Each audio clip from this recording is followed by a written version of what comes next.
jaws might drop. La la la la la la. La la la la la. La la la la la la. La la la. If I say that we will keep it to one short song, if I promise to behave and do nothing wrong, we might be having fun before too long, before too long.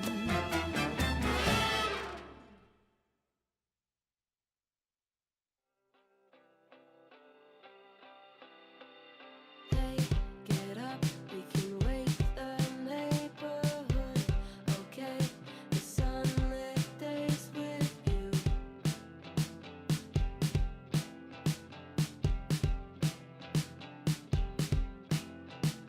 Hey, get up, we can wake the neighborhood. Okay, the sunlit days with you.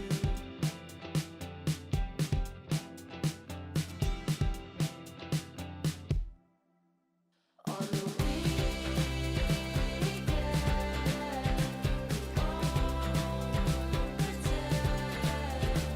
swim against the tide, look up at the sky. I just don't know why, I just don't know why. The weekend,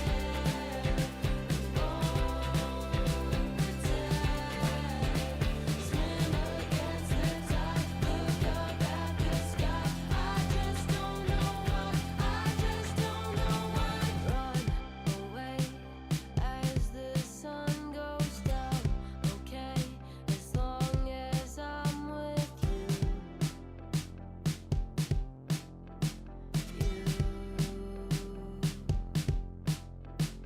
Run away as the sun goes down, okay, as long as I'm with you.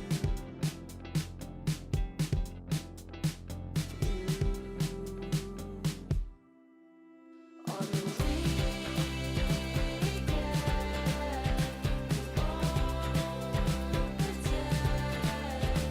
swim against the tide, look up at the sky. I just don't know why, I just don't know why. The weekend,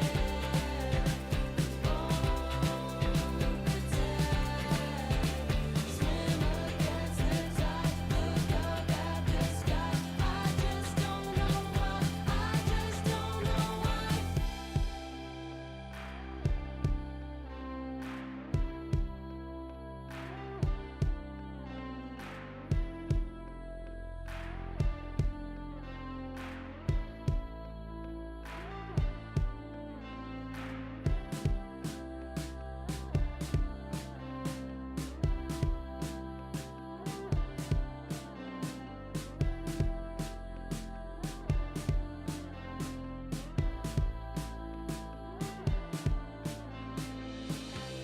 Get up, we can wake the neighborhood.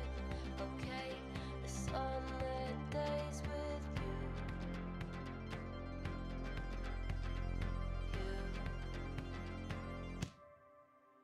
On the weekend,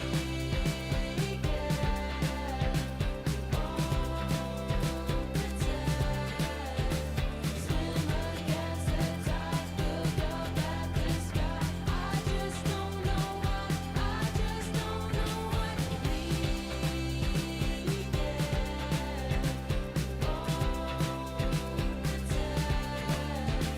swim against the tide, look up at the sky. I just